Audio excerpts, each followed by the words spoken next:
Hi Kiwi, and welcome back to another episode of Pokemon Shining Pearl. We're on our way to Route 222. I can say this number, I swear. I actually restarted the recording because I couldn't say it right. And we're gonna go find our new Pokemon in this route first. Let's see, who is gonna be the new member of our team? Floatzel. Does anyone else remember Kerfuflefump? It's been a long time since Kerfuflefump. Floatzel could have Crunch, so I don't want to keep Gecko out here. But we will catch this. I do think we will catch this. The question is who can actually deal with it. I think Manny the Dude Buster is probably our best answer. He'll take neutral water damage, but he's a bulky boy. He can survive most things, I imagine. Probably wouldn't use Floatzel in my team. I don't need glass cannons. I already have Gecko for that, and it's probably a mistake to keep that way. So let's see. I'll use Surf. I think it would probably survive a Surf, so we'll go that. But most importantly, we catch the Floatzel, we get another entry into our Pokedex, makes us able to use another Max Revive potentially before getting to the Elite Four. It's honestly at the point where I might consider trying to save up, or go out of my way to catch more Pokemon later on if we get to the Elite Four and I still don't have 60 caught Pokemon, just so that I can use one Max Revive in that battle, or in that gauntlet, because the Elite Four is going to be rough. It's always rough. I don't remember the Gen 4 Elite Four terribly well. I think there's a Dark-type user, Sydney. He's the first one we fight, and he's the only one I can actually remember, because I remember someone talking about him sometime in the recent memories of Jeff. Anyway, so we've got... While we're doing this, I'm taking a surprising amount of damage against this thing. I guess I'm gonna have to go ahead and use a Recover here. Anyway, let's think about what other Pokemon do I have to grow. Oh, right. In the last episode, I left us off by saying I was gonna talk a little bit more about Execute and Executor. So, real quick, just recapping. Executor, I have mixed opinions in terms of design. I think its design is kind of goofy looking, to be honest, but there's something endearing about that goofiness. I like that it is kind of an evolution. You can see the origins of its space form. I always like that. I like when there's some degree of continuity. Like you can see that the evolved form Pokemon has something that makes it resemble its previous form, and that is Executor's heads. The Executes are now its heads. It just has this weird palm tree kind of body. All right, Floatzel's data added to the Pokedex. Floatzel, its flotation sac developed as a result of pursuing aquatic prey. Floatzel carries people as if it were a rubber raft. Cute. I do like the little, I like the aesthetic of its little water wing, what is it, inner tube kind of aesthetic that it's got going on. Now, what are we gonna name? I think we have to do something that does justice to Kerfuflefump. What would be the natural evolution of Kerfuflefump? All right, I'm pretty happy with this one. From Kerfuflefump to Flumpufulump. Welcome to the team for Flumpufulump. To the box with you, probably never to be seen again. Maybe an alternative to Gastrodon if we lose Manny again, but I don't anticipate I'm going to willingly lose Manny again. This seems like a place that has a hidden item. Looks like this northern path over here might lead us to some sort of secret goodie. No? Okay. I was mistaken. I'm not going to explore this. I don't want to have too many wild encounters, but a new Pokemon to add to the team, certainly worth it. Ooh! So this is not a shiny Gastrodon. I just forgot that Gastrodon has two color variants, depending on if you're in the eastern or... Did I say western? The eastern or the western regions of Pokemon. Gastrodon, who do we counter you with? Honestly, we don't have any good grass-type moves. I don't think Gecko would like to deal with this, so... Probably just send out, honestly, Manny the Dude Buster again. Yeah.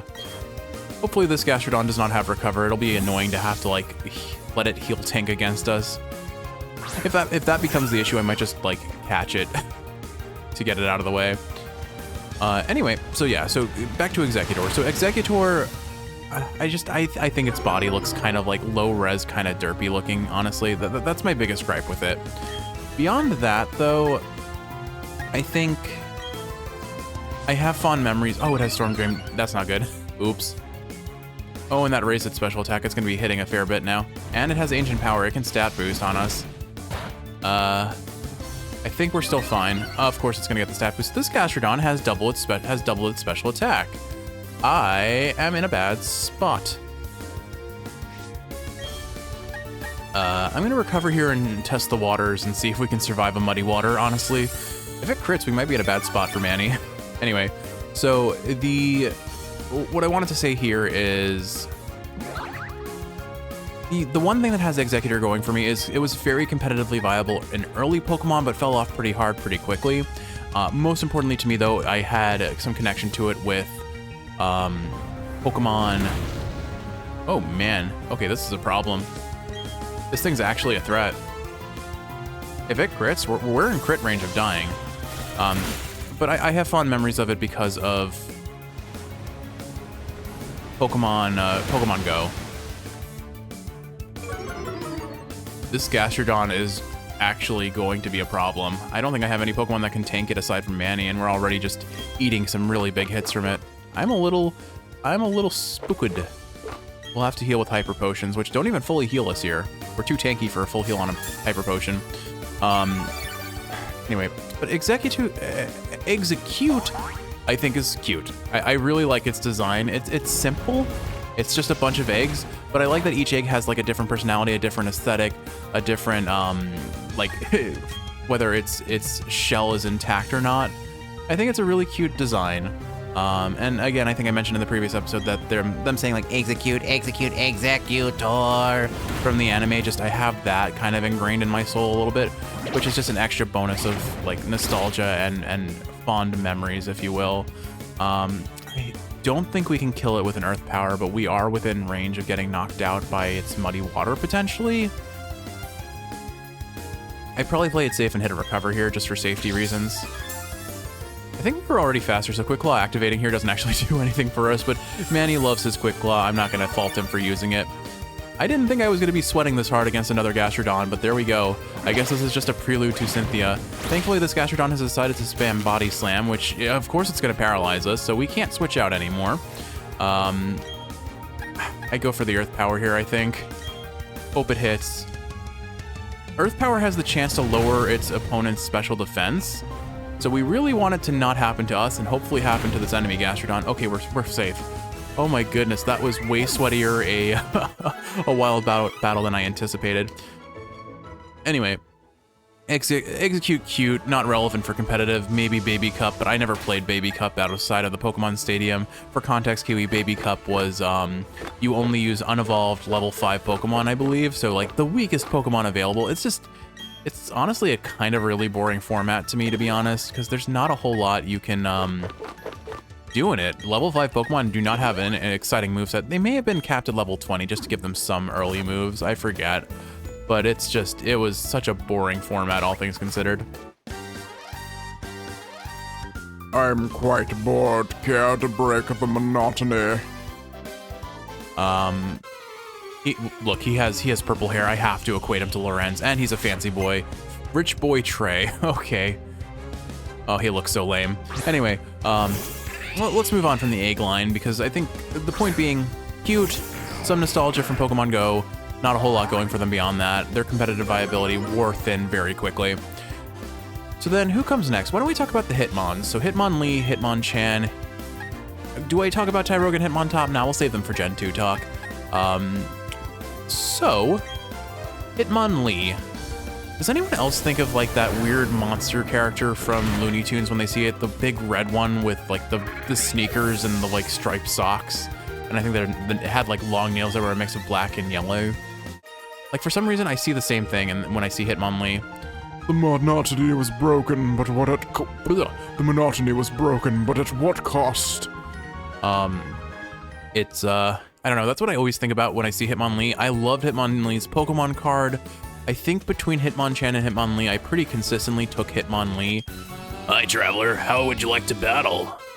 I pretty much consistently took Hitmonlee in the generations where you could get one of the two. Back in Gen 1, I remember particularly, you were often afforded, there was the dojo in Saffron City, and you could fight the dojo trainers and then get one of the two fighting types. And I think I pretty consistently chose Hitmonlee, and between the two, Hitmonlee had a lot more going for it in the early stages of Pokemon than Hitmonchan did. The issue with Hitmonchan is its entire aesthetic is punching, right? So it gets Ice Punch, Fire Punch, Thunder Punch. But those are all special attacking moves, and Hitmonchan has an attack stat, not a special attack stat worth talking about. And so as a result, Hitmonchan just could not shine until we finally got the physical special split back in Gen 4. Let's hope this Gyarados does not have a Wakan Berry, but I'm going to assume that random generic trainers are not going to play the gimmicks like that. Yeah, that's what I figured. So for me, Hitmonchan never shone, and by time it was relevant, by time we got the physical special split in Gen 4, where whether a certain it used to be that move type determined whether it scaled with attack or special attack. You sure showed me. So for example, ghost types were always physical attacks, despite all ghost type Pokemon through most of the generations having a very high special attack stat and a very low physical attack stat. It made ghost type moves consistently kind of terrible. I'm getting bored of fishing. Let's have a quick battle. And so when the physical special split happened, Hitmonchan had some relevance for a little while, but it never really shone. It never really had much shine to it, and I think the same goes for Hitmonlee. I think this is fairly obvious, but if you didn't know, Hitmonchan, named after Jackie Chan, Hitmonlee, named after Bruce Lee. But if you, I feel like that's fairly commonplace knowledge, in the same vein that Arctic Uno, Zapdos, and Moltres, Uno, Dos, Trace, and their number in the Pokedex reflects that as well. Arctic Uno first, Zapdos second, Moltres third in order of when they're listed in the Pokedex. But like the niche little naming tricks of Gen 1 are to be appreciated, if not kind of be amused by. They are simple, they are nothing special, but you can't help but love them a little bit. I mean, some Pokemon just get really cool names, some get really lame names, it depends. I love the name Snom. Can we talk about Snom for a second? I know he's not a Gen 1 Pokemon, he's a Sword and Shield Pokemon, so what, Gen 8? I think Gen 8. But he's such a ridiculous Pokemon. Like, just the word Snom, the aesthetic of Snom, the lifestyle of Snom. Can I become a Snom snob? A Snomb? Alright. Point being, it's this little ice worm Pokemon that eats snow to survive and then makes an icicle shell that can become extremely heavy. That's about all it's got going for it. And then it evolves into a fairly pretty, Frostmoth Pokemon? So a Ice Moth Pokemon. But it's an ice type, and then it becomes an ice bug type, I think. If it's not ice flying. Either way, it has terrible typing, it has terrible stats. There's no reason to ever want to use them as far as I'm aware. I digress. I still, there's like a, I think it's probably an ironic love, but you can't help but fall in love with Snom for simply being Snom. And they gave it a little bit of a, like, honorary glow up in, Pokemon, the remake of Pokemon Snap. I've been done in. So, you know, you can't help but at least appreciate a little bit in recent memory. Just gonna beat up all these fishers. I'm in the middle of fishing, but okay, I'll be happy to sink you. They all get the same voice. I'm not gonna be original here. My voice is kind of already tired. I'm kind of tired. I just want to have fun. Fisher Brett. Anyway, back on Hitmonlee, Hitmonchan. Hitmonlee, I remember taking. I thought high jump kick was such a cool move, and I used it all the time until it missed. Jump kick and high jump kick are basically the same move with base damage, with higher base damage on high jump kick. The biggest detriment of these moves being the fact that if you miss, you take a whole bunch of recoil damage. So you don't want to miss those moves. They're basically just giant double-edged swords that do not have 100% accuracy. They have decent base damage, but there are a lot of better moves to use over them, so you basically never use them in more recent competitive. But back then, they were really cool to me as Kid Jeff. I did have Kick Jeff on the team for a little while, bringing back that old name scheme of naming everything after myself, like the self-centered kid that we often end up being. And I remember I did in fact have Kick Jeff on my team for some time. I was biased, I think, because I had its Pokemon card and it was a hologram. It was one of my only holographic cards at the time, so I was like, it had a particularly special place in my heart. But I never used it in Pokemon Go. I never used it after Gen 1, maybe Gen 2, because I think the dojo was in Gen 2. But honestly, at that point, Hitmontop of the three Hitmons is the clear and unabashed winner. Better stats, better move pool, funny as heck design. Hitmontop is just a meme to me. Like, it wears spandex. Like, none of the other Hitmons wear any. Well, okay, no, Hitmonchan does wear clothing, I guess, and we could argue that Hitmonlee wears some really, like, some leg warmers, I guess, some, like, weirdly ring-shaped leg warmers. Can't unsee that now, Kiwi, can you? But Hitmontop, hands down my favorite of the Hitmons. Tyrogue, cute, does nothing for me. When I was young, I did not understand how you could get all the 3 Hitmons from Tyrogue with different things. I think it was just based on the move it had, or I forget. If I stare into the water surface for too long, I begin to forget what I was doing in the first place. But, you know, it was a fun experience overall.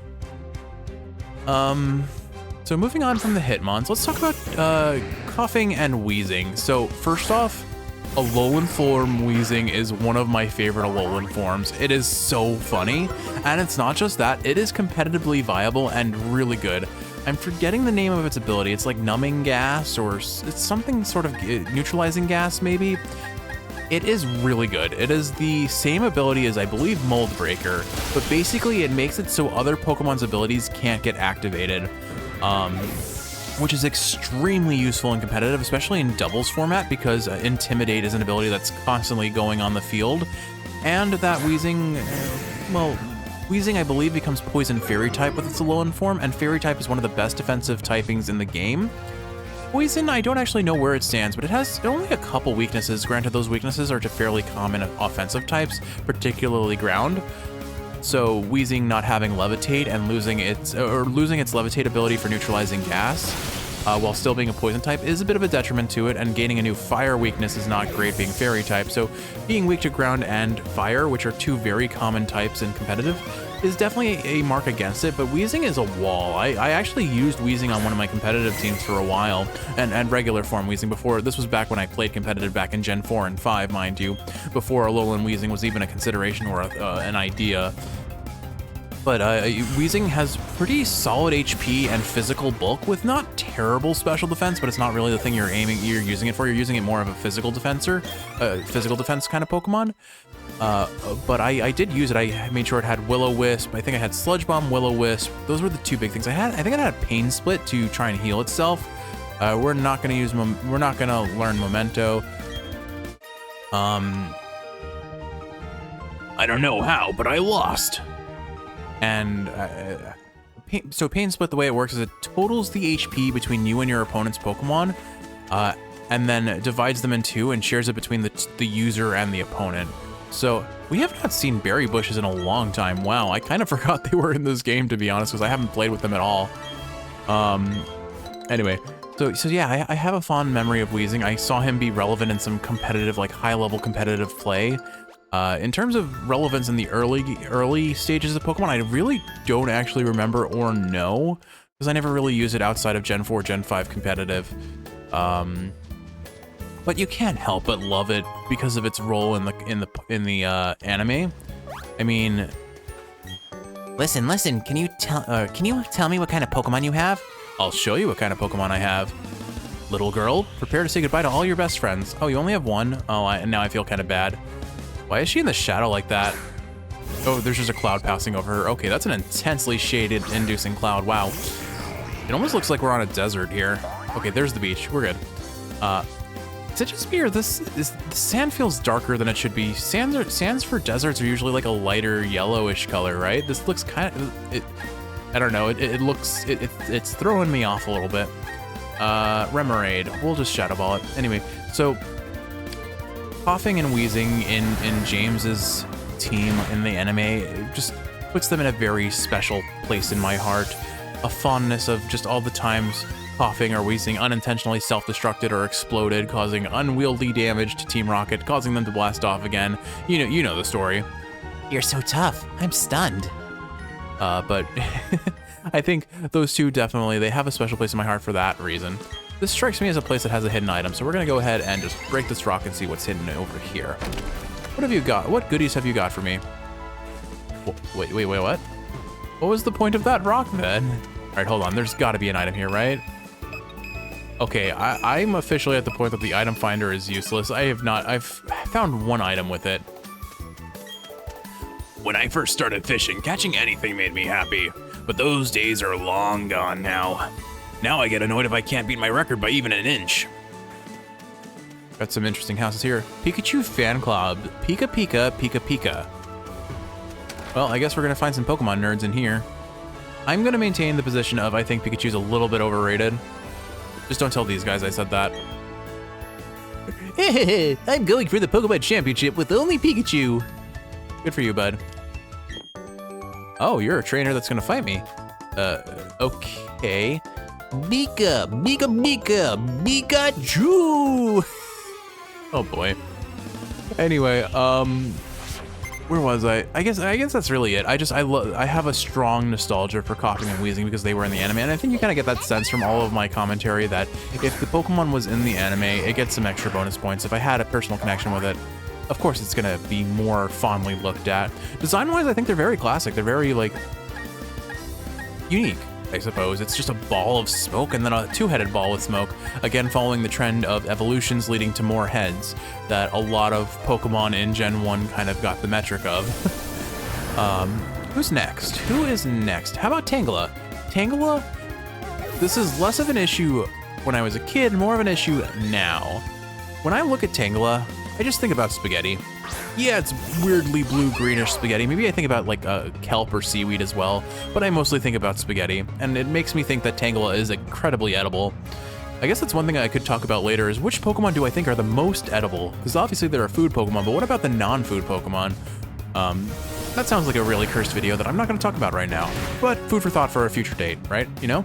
Tangela, I remember distinctly being able to only catch it in the area south of the starting region of Gen 1, south of Pallet Town. When you finally get Surf and start heading to Cinnabar Island, there's a little grass patch that you can only access with Surf, where you could catch Tangela. Why do I remember that? Pikachu! She looks... That's a cute animation, I like that. Alright, do you give me anything for beating up your daughter? No? Do you give me anything for beating you up? No? I need a lot more practice to become a real Pikachu. Oh, feels bad. But that's where my nostalgia for Tangela comes from, I guess. Never really used it competitively. I did use its evolved form Tangrowth on that triple battle team I mentioned before with Ninetales and Venusaur. Chlorophyll Tangrowth, very tanky, very decent damage, and fast because of Chlorophyll. I had a dream. It was a wonderful dream. I dreamed that a trainer would bring me a giant Remoraid. Well, keep on dreaming, bud, because I'm not fishing around these parts. I got things to do and places to be. I guess we'll go around this top bend and take on all the trainers that are up here. If I recall, the police officers only fight us at night. I can't explain why, but I'm more easily agitated at night, not that I let it get to me. Alright, well, I guess I got the answer to my question of why are they more aggressive at night. They're just on edge because they're expecting something evil to show up, I guess. We'll just keep leading with Star Gecko, although I anticipate this one's going to use some sort of grass-type Pokemon. After enjoying a meal at the hotel restaurant, one has a battle. That is social etiquette. If you say so. Who else do we have on the list? Who is I talking about? My brain reset. Oh gosh. Oh, Tangela. So, I mean, I don't have a lot of strong memories of Tangela. Kind of just a mid Pokemon. I like the design. I like that it makes me think about pasta because any chance to think about pasta makes me hungry, and I'm happy when I'm hungry. Man, I am a basic level. I am some simple dog person. Anyway, that's about all I got to say about it. Nothing super exciting about it. Oh no. Well, that Lopunny had Mirror Coat. Wasn't expecting that. How was I supposed to expect that? Well, I guess we're in for a new team member. Until we get a Max Revive, maybe. That's so cheap. That's so lame. Star Gecko. Darn it. Maybe I take that Floatzel after all and then lose him in the next fight immediately. We really don't need another water type. I don't know, I'll have to think about that off camera, Kiwi. That sucks. That just sucks. All right. We didn't one-shot it. We were so close to one-shotting that Lopunny too. Unfortunate. I guess we'll never get to see our Gengar. I'm bummed on that one. I'm really bummed. That won't hurt our team as much as losing Star Gecko, or as much as losing Manny the Dude Buster, mind you, but it's still... Why does a random Lopunny have Mirror Coat of all moves? And why did it use it? Rough. That goes to show you can be 10 levels up on like almost 15 levels up on an opponent and they can still one-shot you. Nuzlocks are unforgiving. Enchanting. Bidoof you. Oh well, what are we gonna do? I guess we'll start leading with Celestabetha. If I have to lose one of my favorite Pokemon, Kiwi can afford to lose one of hers, right? Aw, man. Unlucky. Oh well, we keep trucking on. Although I suppose I should probably go to a Poké Center and decide who's going to be switching out. Let's at least see what's over here and collect the item before we head back to a Poké Center. I'll do it at the end of the episode, or I'll start the next episode. We'll finish the episode in this region, and then I'll Poké Center off screen. I think that's how we'll do it. That way I can take time in thinking what I want. Anyway, so what then?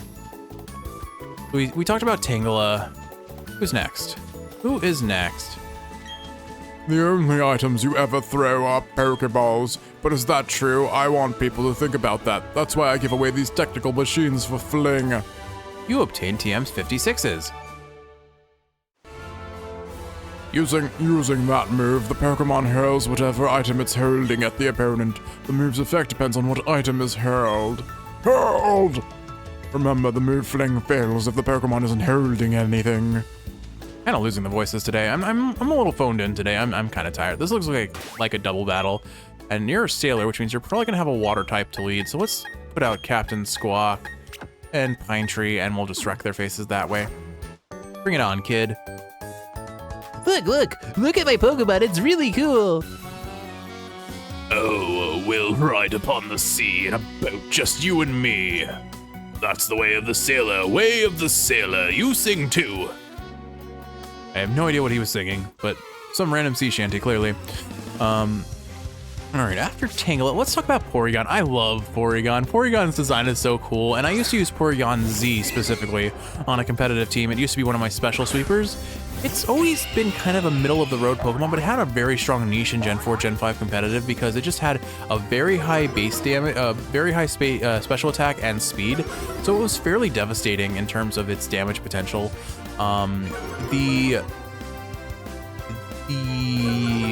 The design though, I love it. It's simple, but it's nostalgic. It's just a bunch of polygons, hence the name Porygon. Just switch one letter, you know? But I don't know, there's a nostalgia for Porygon. I always thought it was one of the few Pokemon in Gen 2 that was introduced that evolved by trade while holding an item. I don't think there were any Pokemon in Gen 1 that did that. I think that mechanic was introduced in Gen 2. And it was an interesting mechanic, to say the least. You had Pokemon like Scizor evolving with Metal Coat, as well as Steelix evolving with Metal Coat. I think Seadra evolved into Kingdra with a King Scale, or a Dragon Scale, that's it. King's Rock, I think, yeah, Slowking was introduced in Gen 2, which means the King's Rock was a entry into Gen 2 as well. So a whole bunch of trade by evolution while holding a specific held item. One must wonder how people figured out how to do that without the official guides. Oof, I had to hold on tight to my inner tube. Your Pokemon, they're good looking. Thanks? Not weird comment at all, okay. What have you got to say, Mr. Sailorman? Actually, did I switch out? I did switch out to Celestabetha. It looks like we're in an area where we're mostly going to be fighting water types, so maybe I don't lead with the things that are weak to water types. It takes both brains and brawn when you're out at sea. Hey, it's not an easy job, but that's the sailor's life. Oh gosh. What was I gonna do? Pardon me. But to my understanding, Porygon 2 is a very good defensive Pokemon because it doesn't count as fully evolved, even though if I recall, you get Porygon Z by evolving Porygon, or like base Porygon. Basically, Porygon can hold either the Z-Disc, I think it is, or something else. Something like there are two different items that when Porygon holds, its evolution depends on that. But for some reason, Eviolite, I believe, works on Porygon 2, treating Porygon Z as if it's the evolved form of Porygon 2. But just Porygon 2's design makes me laugh a little bit. It's so round and blobby. It goes from sharp polygonal shapes to rounded circular things, and then Porygon Z kind of just emphasizes that too. It's just in different conformation for its little bits that stick out. I don't know. I have a soft spot for Porygon Z, and Porygon Base is just I think Pokemon Snap definitely caused some of that memory too. Ooh, Gastrodon. If it hits us with Earth Power, that could hurt. I don't really have a good answer to Gastrodon other than a Gastrodon. We need something that can effectively deal with ground types, I think. We do not have a good answer to water and ground types. We need a grass type Pokemon. We need Turturs back, actually, I think. I miss Turturs. Taken before his time. I still love what I did with my little banner for my YouTube channel, where I like just put together a bunch of, I like cropped out a bunch of characters from various playthroughs of the games that I've played, and I just have Turturs getting kneed in the stomach and dead from Kaylee from Cassette Beasts. It's unfortunate, but it's really funny. I'm very proud of that edit. If you haven't looked closely at the banner, it's doing a pretty good job for what it is, I think. And you count all the Lorenzas in it. Anyway, where was I? I don't even know, man. We need to balance our team a little bit better. That's the challenge. That's the genuine challenge of Nuzlocke. You don't really get to choose how your team gets balanced, and that can be a problem for you at times. At the best of times, you have a semi-functional, slapped-together team. Worst case scenario, you have all monotype, and that makes it really rough when you're up against your weakness. Anyway, so the other big source of nostalgia for Porygon is its involvement in Pokemon Snap, the original, because there were Porygons hidden in the walls of two different areas, I believe, that you had to like smack with a Pokeball to make it just jump out, or not a Pokeball, like a Pester Ball, that's what they were called, to make it jump out and, pardon me, to jump out and press a button. And Pokemon Snap's puzzles were kind of rudimentary basic sort of things, but it always felt good to finally solve them because you'd be stuck playing the same level over and over again. Yeah, getting new Pokemon pictures, maybe getting new points or higher points on kind of a score attack sort of system. But beyond that, you just kind of felt like, okay, I've seen this level before. I want to see what's new. I want to see these new areas, take photos of new Pokemon. And Pokemon Snap really scratches that itch, but sometimes the puzzles, if you couldn't figure them out, they were very frustrating to deal with. And I remember Kid Jeff was puzzled like no tomorrow on how to unlock these new areas, and then one day just accidentally finds it. Glub, glub, glub. Anyway, Porygon is a classic. Competitively, its evolved forms certainly take the cake, but it has a spot in my heart for just nostalgia reasons and personal connection and competitive viability. I don't remember how Porygon did in early generations, but it was probably not the first pick for a lot of players. When you're going to pick a normal type in competitive Pokemon, you're going to go for, at minimum, Tauros or Persian. Otherwise, certainly, you can make an argument for Snorlax, although Snorlax really didn't start to shine until Generation 2. But with all that said, Kiwi, I hope you've enjoyed watching, and if you're awake, I hope this is helping you fall asleep. If you're sleeping, I hope this is helping you sleep well. I'm going to head to a Poke Center and figure out who is going to replace Starstar Gecko. May he rest in peace, although technically he's a ghost type, so isn't he already sort of dead? Anyway, with all that said, Kiwi, I hope you've enjoyed watching, and if you're awake... Oh, hey, a rock climb wall. What have you got over here? I'm going to sneeze, I'm sorry. Ugh, gosh, the sneezes have been relentless. All right, there's an item over here. What have we got? A wild encounter. I really don't want to fight more wild Pokemon right now. I've seen enough. Well, we'll take the battle, and then we'll call it an episode, I suppose. We'll see what this item is, and then I will save and probably call it a day for recording. Yeah, we don't care about Buizel. Level 21 Buizel. When we have, what was it? Flumpufulump, I think was what I came up with the name for that Floatzel. We're fine. Okay. Goodbye, Buizel. Thank you for whatever speed EVs or probably speed EVs if I had to guess about Buizel. Ooh, Roar. I will not use that move. Although, actually, we have gotten wrecked by some Pokemon stacking stats, so maybe it's worth it. Anyway, Kiwi, with all that said, press the wrong button. Anything here? Nothing, nothing, nothing. Oh, ooh, hey, we actually found something. I am so prone to pressing the R button, thinking I want to save. I'm going to press R because pressing R here saves. All right, what did we find? I figured if we have it open, may as well waste it. Well, that's a nice surprise. Pokedex. All right, we need to catch 9 new Pokemon and then we can bring some back. But the real question is, do I really use it on Star Gecko? Because Star Gecko was always one of our glass cannon Pokemon. Yeah, he does a ton of damage, but you might want to kind of keep him on a better defensive core sort of thing. What are you? Oh, I'm like, what is that? And then I realized it's a Shellos.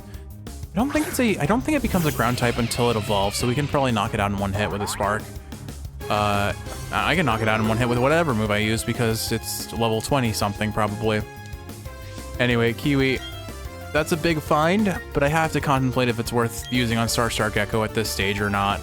And unfortunately, I think the answer is probably not. As much as I would have loved to have Gengar on our team, I think we need some type variants. We already have a pretty solid team set up, and if I am going to go for a ghost type, I'd rather something that's a little bit tankier, I suppose.